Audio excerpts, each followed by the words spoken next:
Merobisibu na tobura. Imera ikwe wamesa wanyi ni akpakigo binyese nkono parakwo. Ama kinga ne koroku. Gabubara mane parakulu. Adama parakulu tandenne.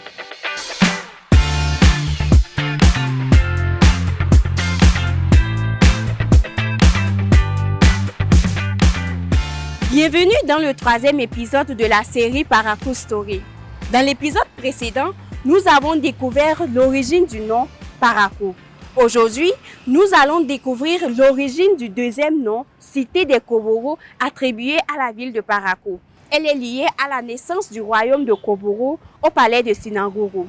Ici, je vous livre celle de Feu Koto Ngobi Sokondoro, mais aussi un extrait à peu près semblable du livre La Société Bâtonneau du Nord Bénin, son passé, son dynamisme, ses conflits, ses innovations, écrit par le professeur Djibril Debourou, professeur titulaire d'histoire et spécialiste de l'histoire du Borgo. Écoutons d'abord la source orale.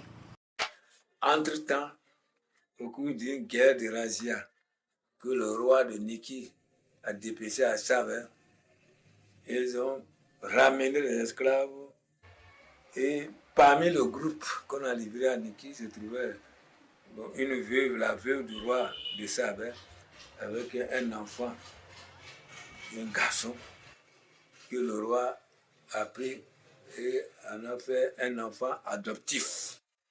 Le roi de Niki l'a gardé là-bas, il l'a adopté.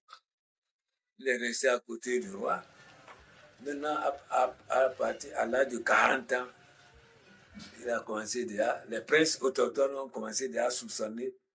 Et de bouche en oreille, le garçon a appris que lui, qu'il n'est pas Bariba, mais que son père est de Savin. Ainsi donc, le roi du Niki, face à cet affront-là, a voulu le libérer. Il a libéré. Il a constitué au moins une équipe pour le conduire à Savin, où il peut être roi là-bas. Donc, on a entrepris la conduite de ce prince-là sous escorte guerrière jusqu'à Savin, où il est prince héritier. Kabessi s'appelait Kabessi. Il devait franchir plusieurs étapes, donc Perret d'abord. Il y a Nassi, il y a Guinagou, Dégou, et ensuite Pébier, avant l'étape de Savin. Il n'arriva pas à Savin, car une fois à Pébier, le Pébier Sounon, qui subissait des affres, des conquérants Wasangari, entrevit en lui un bon guerrier capable de protéger son peuple et lui-même. Il se pressa alors d'envoyer un émissaire négocier auprès du roi de Savin d'alors afin que celui-ci lui donnât l'autorisation de garder un prince Tchabin à ses côtés. Le roi n'y trouve aucun inconvénient.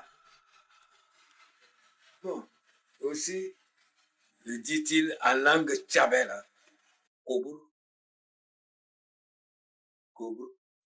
Il reste alors à recueillir l'autorisation du chef de Bégourou. Béni Sounon et Baba Damadi allaient le consulter pour cela. La délibération qui s'est déroulée en présence des chefs de village et hameaux voisins fut favorable. Le chef de Bégourou vint alors introniser Kabessi comme premier roi de Koburu. Il prend le nom de Apaki Koburu. Voilà comment est né Apaki Koburu, qui fut fondateur du royaume de Koburu. Le chef de Pédier ne perd pourtant pas ses pouvoirs. Il est le chef de terre, contrôlant par ailleurs le pouvoir religieux, avec pour premier proche collaborateur Baba Damadi. C'est pourquoi Kabesi, avant de porter son titre de Akwaki Koburu, devra venir subir les cérémonies coutumières, rituels sacrés qui consistaient à rester interné au couvent pendant 7 jours. 2. Se rendre à Pédié pour accomplir les rites sacrés devant le chef de Pédié. Recevoir un bain de purification à l'aide de l'eau sacrée à Pédié. Le raser la tête, la chevelure, enterrer dans une case ronde appropriée de sec. D'enterrer ses cheveux dans la case ronde appropriée. Alors, voilà comment ça s'est passé, comment les choses se passent, c'est passé. Et à partir de cet instant, Kabesi est conduit à Sinagouru pour être installé. Bon, et c'était le premier roi qui a été installé. Avez-vous déjà lu ce livre? Sinon, je vous le conseille vivement. Il est du professeur Djibril Debourou. Si vous voulez en savoir plus sur l'histoire du Borgou et plus particulièrement sur la société Batonou. Aujourd'hui, nous ouvrons ce livre de la page 521 à la page 529.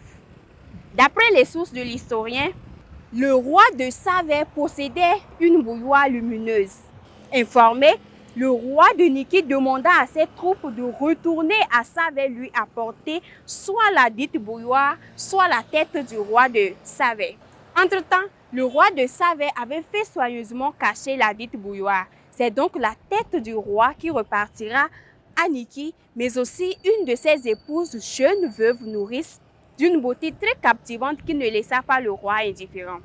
Il la prit donc pour épouse et le fils de la jeune dame de Savè devint le fils adoptif du roi de Niki.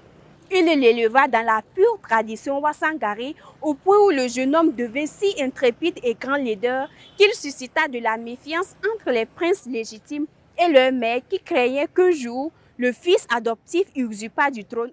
Face à une avalanche de conspiration et de manque de solidarité déprimante pour le prince adoptif surnommé Sito, pour dire l'homme puissant en Batonou, le roi de Niki entreprit lui révéler ses vraies origines et le conduire à Savè. Écoutons l'extrait tel qu'il est écrit dans ce livre.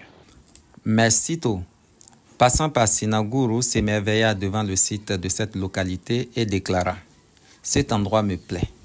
Je ne continuerai pas mon chemin jusqu'à Savè. Je m'établirai ici. » Pébié Sounon vint rendre compte de cette décision inattendue du prince Agbeguru Sounon, qui refusa d'office d'exécuter les desiderata de Sito.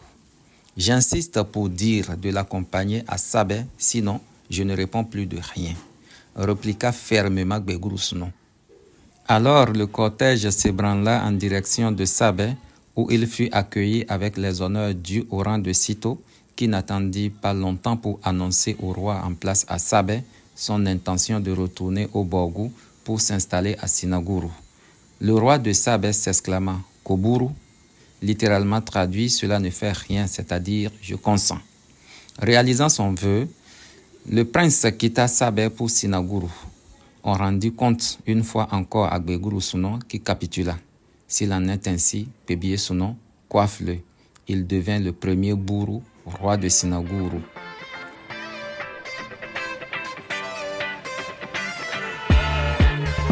Avez-vous d'autres versions de l'histoire de la naissance du royaume de Parakou? N'hésitez pas à nous en parler en commentaire.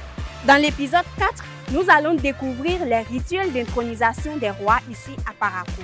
Merci d'avoir accepté d'embarquer avec moi au cœur de l'histoire de la ville de Parakou. Abonnez-vous et partagez.